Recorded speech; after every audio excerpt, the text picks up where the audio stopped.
Okay. Hello, everyone. You guys are here for my talk, I assume? Uh, what a wonderful introduction. My name is Goodlett. Just real quick about me, because I have a lot of stuff that I want to talk about. I have way too much stuff to talk about, which is something I enjoy. So I'm going to try and go kind of quick. But real quick about me, I used to be a award-winning published professional magician, and I have a degree in mathematics. And I got hired for some reason to do computer work at Hurricane Labs. I'm going to say Hurricane Labs like 100 times because this is pretty much about a policy at Hurricane Labs. So this isn't an advertisement. That's where I work. No, it's something I just don't like to see vendor talks, essentially. And there's nothing to buy from this. So this is mostly just the fun stuff that my boss lets me do to screw around and have fun. So any pen testers in the room? Cool. Any like managers in the room? Kinda. Yeah, you guys don't look like managers. Yeah, you're my people then. And in general, you guys just are all security guys then. So Hurricane Labs has this policy that when I started, and it's kind of so Hurricane Labs has a policy. We do security, so if we need good security at Hurricane Labs, we believe in this. So everything is in scope for the pen testers. Everything is in scope for the pen testers. If you leave your computer unlocked and a pen tester sees it, he's going to have his way with it. So this is a policy that's kind of had to be amended over the years as to what exactly is in scope because of little problems and such. But there's more buttons on this thing than I thought. I'm sorry. Okay.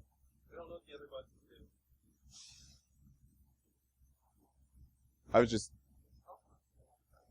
Yeah. Sorry about that, guys. So, this is mostly stories of the dumb stuff that I've done at work to make people mad. Does that sound good? Cool. So, this is the kind of environment that we're in. Everybody either has Linux or Mac on their local machines, and all of these attacks are on local machines with physical access. Everyone is supposed to be running full disk encryption. We had an intern for a little bit that wasn't, and that was too easy.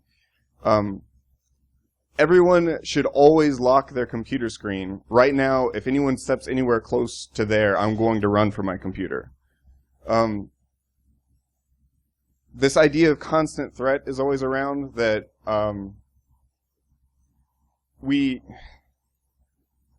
if you don't ever think that your bike is going to get stolen, there's no reason to buy a bike lock, there's no reason to worry about it, there's no that kind of a thing. But if you know that so-and-so down the hall is mean and is just aching to get into your computer, you're going to be more avid about locking your computer. So yeah, this is all about the attacks and defenses. So I can do this talk. I'm trying to shorten this talk down. I can do this talk either and just tell you the stories, and you guys can pick up the details from the stories, or I can just go into the details of the attacks, which might be more boring. The stories tend to be more funny. Or I can try and do both, but we won't get as much content. So what do you guys want? Stories? Okay. So there used to be this guy that worked for us. That I'm not going to say his name because I didn't get permission, but he was another pen tester with us, so he's always in the same room as the pen testers, which means that I see exactly how he acts every day, all day, and I get his behavior. And ever since when I started at Hurricane Labs, I heard rumor that a guy wrote his own Linux kernel module to install into the unencrypted boot partition to leak using UDP broadcasts your keystrokes as you type into your unencrypt screen. So I knew that this is much bigger than just screen cap the desktop and disable the start bar. Things are getting serious. So I had to step up my game, and I had to think that, like, I really don't want to get owned. And I was terrified of getting owned on my first day, and I almost did get owned on my first day. So another attack that I thought of that I was terrified of was we were issued computers by our company. Our company bought a bunch of ThinkPads all at once. And so everybody had the same ThinkPad. Everybody's computer looks exactly the same. And coming from a Magic background, switching things is awesome. So I was terrified someone would switch my computer with their computer and just have a screensaver that looked like my computer screensaver. And then I'd unknowingly type my password into their computer, which is something you should never do, obviously. So, being that I was terrified of this, I decided to do this to someone else. So this guy that always worked with us, the original idea was to physically switch the laptops. Me and my buddy Patrick would, because my laptop would take place of the victim's laptop. I would take the victim's laptop into another room with my buddy Patrick, who would have his laptop in the other room. We would be on wireless receiving all the keystrokes from the laptop that I left, my laptop. Then this guy, the victim, would type his password in. It wouldn't log in because I don't know what his real password is, and I don't want him to log into my system. So he'd type his password in, do that a bunch, eventually realize someone's messing with him, and then we'd have maybe like half an hour before he'd find us in another office in the room. The attack got better, though, when I realized that he didn't have a BIOS password, which means that I can change what order his boot priority is. So I changed boot priority to USB and booted a live USB drive, loaded a program into memory, and then pulled the USB drive. Once the program's in memory, it can still operate properly. So I wrote a custom ISO. I made a custom ISO with using Crunchbang, because that was the OS he used, with used X Screensaver, which is the default in Crunchbang. Pulled the source code for X Screensaver, found the part essentially where it starts to where it receives the password from the user and passes it to the PAM module. Added a malloc fork bomb and a socket.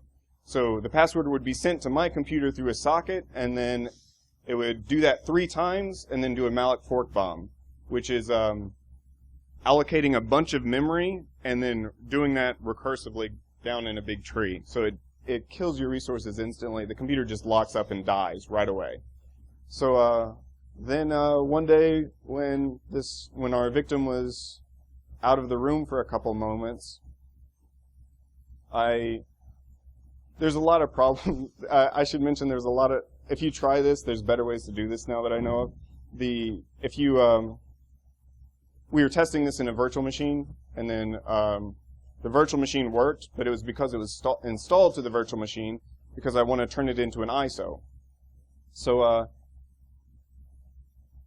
screensavers act differently when they're live booted, because there's no password yet.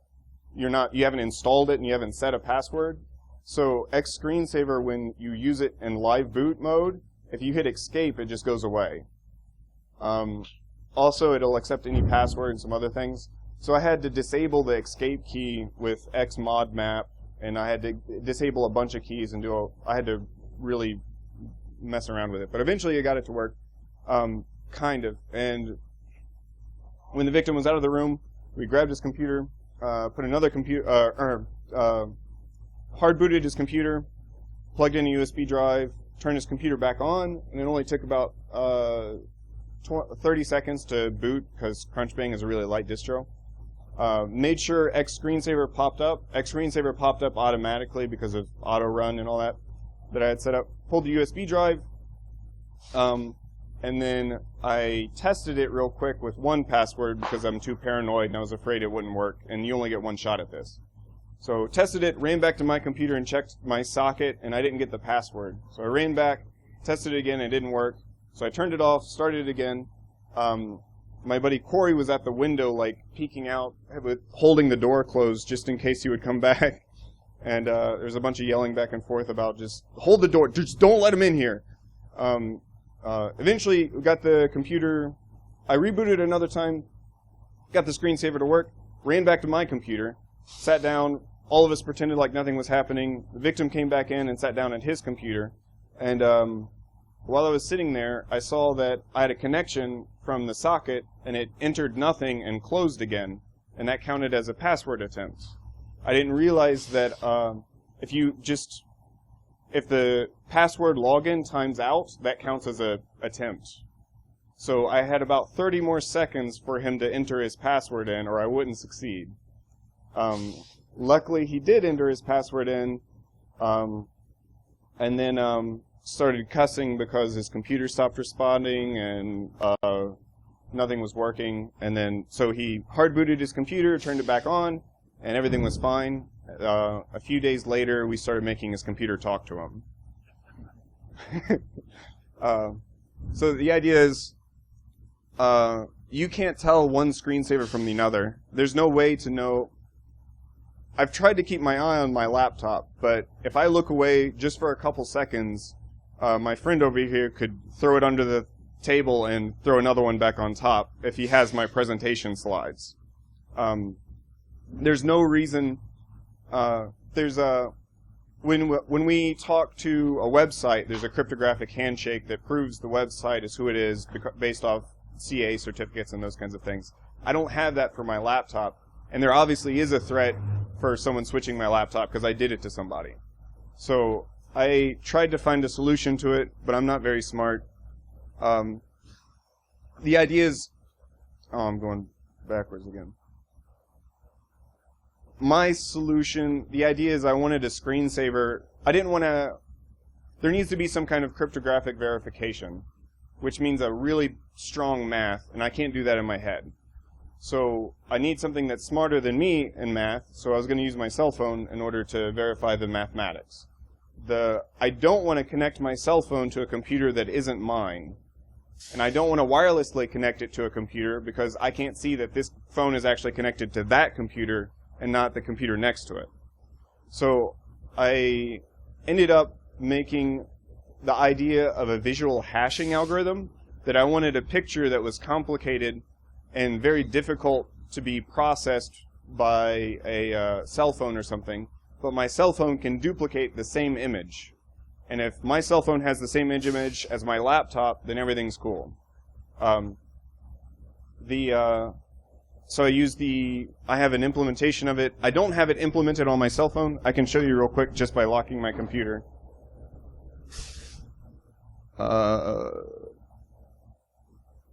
So that's a Julia set, which is a type of fractal.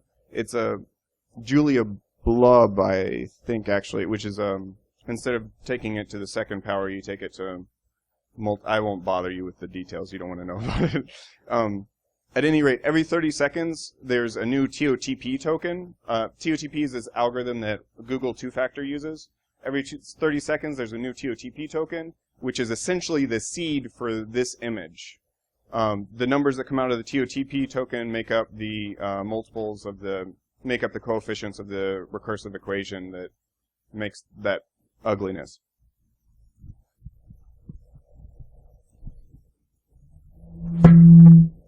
I won't do that. Does that work?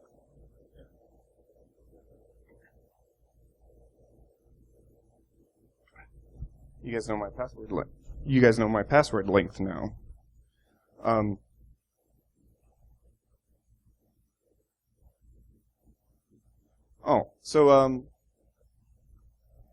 Next story. This is actually Patrick's story.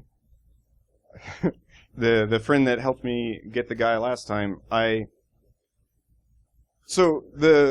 mentioned there's a guy who has that kernel module that leaks keystrokes. He's able to use that because in Linux, by default, the boot partition is not encrypted. So if you use if you just go through, like if you install Debian, there'll be a screen that says encrypt home drive or encrypt full disk encryption. If you click full disk encryption and install it that way, it'll encrypt your entire root partition, including your home drive and all those things inside of it. But your boot partition will remain unencrypted because it's the belief that Grub does not know how to unencrypt itself. Grub is the bootloader. It's a binary that's written to the master boot record of your hard drive. And then grub just sets up your boot partition, and then your boot partition sets up is like a little Linux installation to get ready for the real Linux installation. So realizing that, I looked around online for ways to get around this because I didn't want to get rooted. So I found people recommending that you keep your boot partition on your USB drive.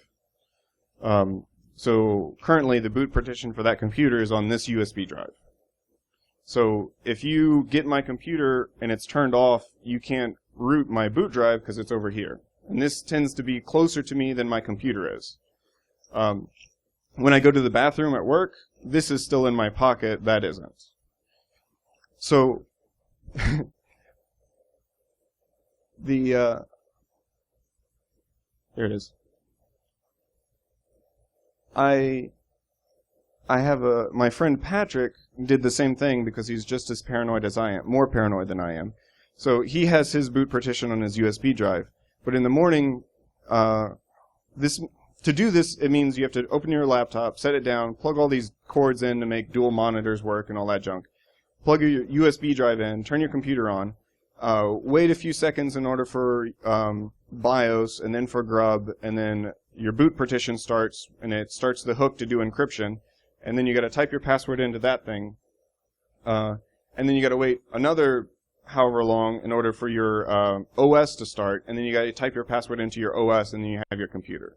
So the temptation is that in the midst of all that, you sneak off and grab your coffee because you need your coffee.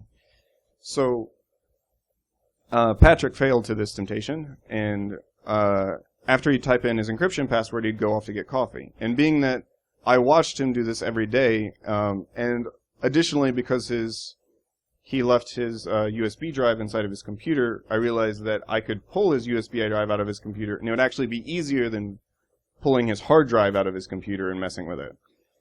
So I stayed up all night one time. I love you, my wife, for putting up with this junk. So I stayed up real late one night and wrote just a bash script that waits until a new device is connected into your computer, waits for a new USB device to be connected to your computer. When it does, it assumes that it's a boot partition. It grabs the RAM disk out of the boot partition, and it's essentially a Linux distribution that's been compressed and, that's just been compressed. So you uncompress it, build it up, and then add my own little file, compress it back and put it where it came from, and then it ejects my disk drive in order to tell me that it's done, which is a neat little tell because my computer doesn't have to be, my computer can be locked while this goes on. So I can plug it in. Once my disk drive ejects, I know I can unplug it. At that point, ran across the room again, literally ran across the room, plugged it into Patrick's computer where it came from, and acted like nothing had happened. So Patrick came back, didn't notice anything.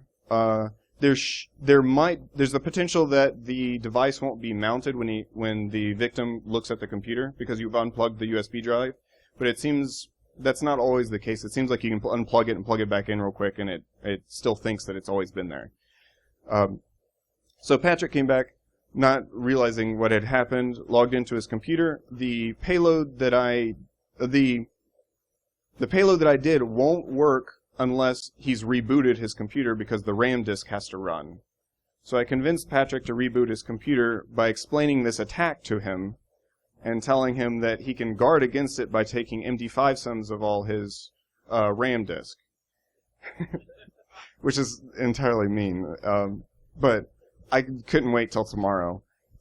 And because tomorrow Corey wasn't in, another pen tester wasn't there that day, so I could do this alone and get Patrick today and then Corey tomorrow and bring Patrick in on it for tomorrow. So,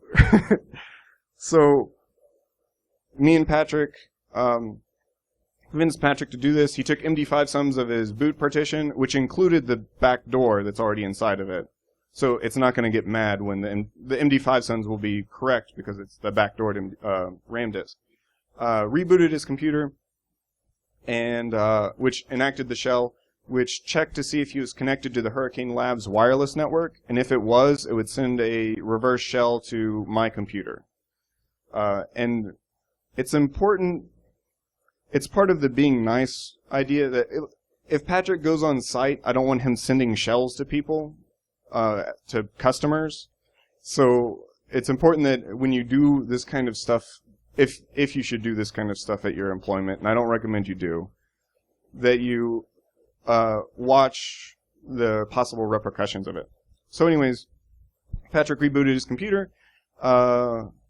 I convinced him to get on wireless, and he got on wireless for a little bit, and I got a reverse shell for literally 10 seconds because Patrick checks netstat every 10 seconds. And saw that there was a connection that he didn't, a connection that shouldn't be there. There's a TCP connection that wasn't supposed to be there.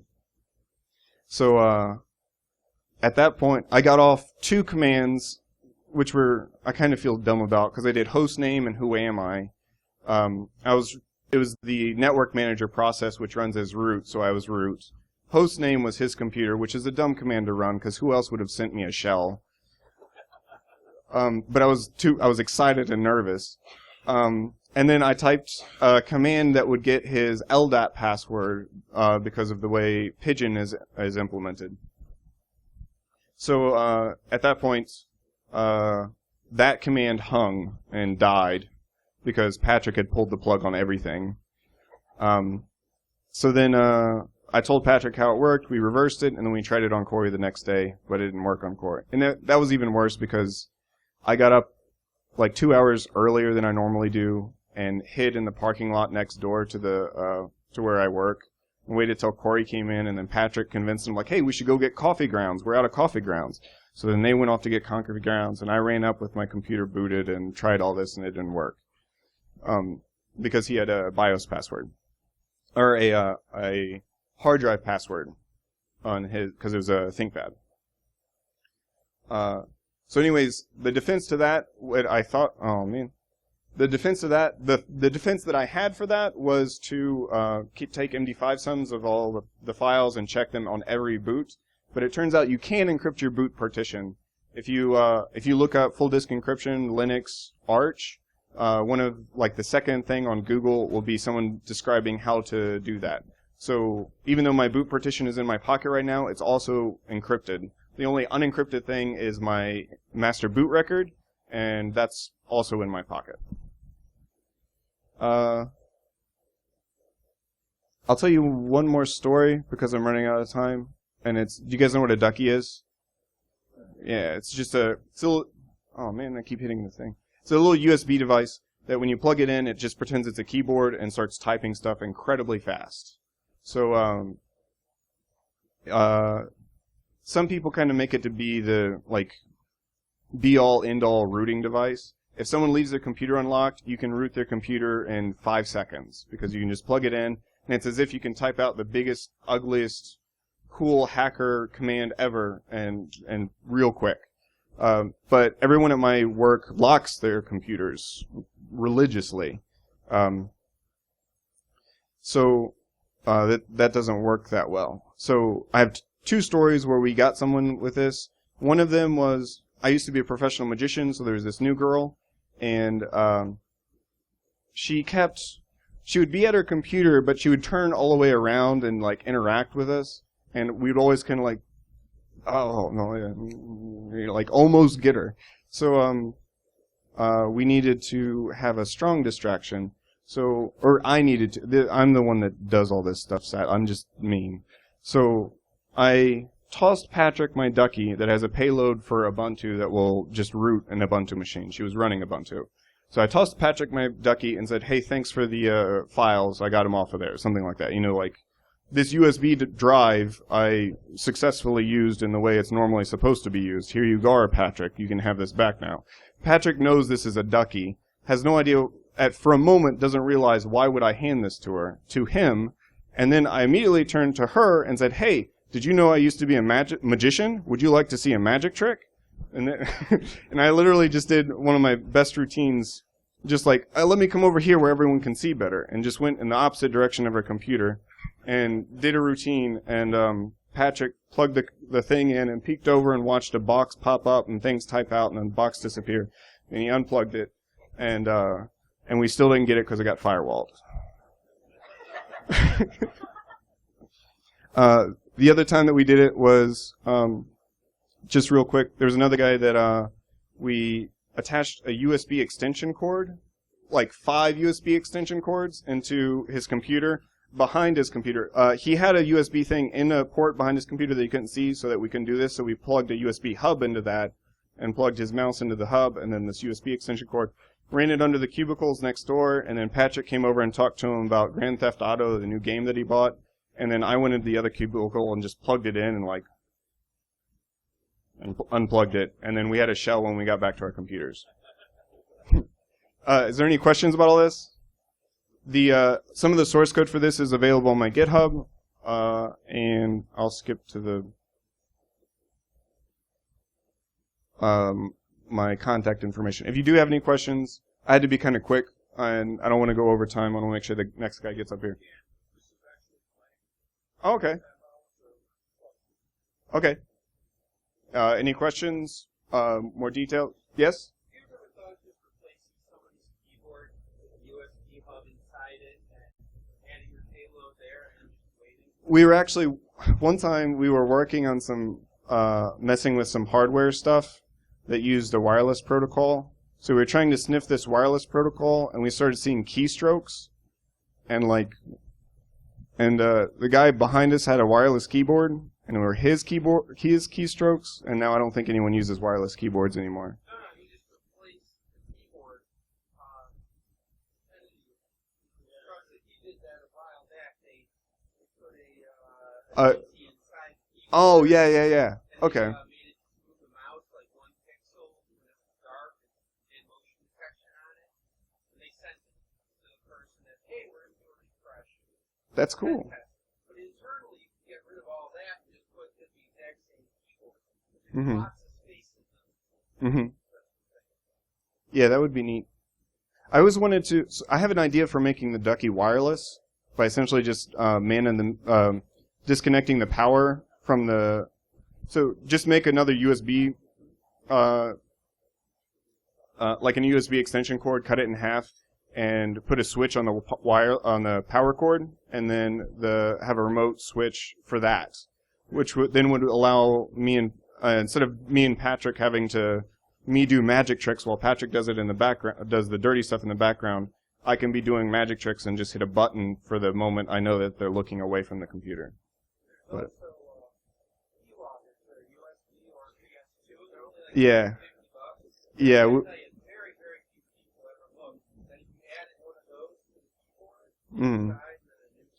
We have one of those too that's floating around. No one seems to know where it is right now. I have it actually. Yes, sir?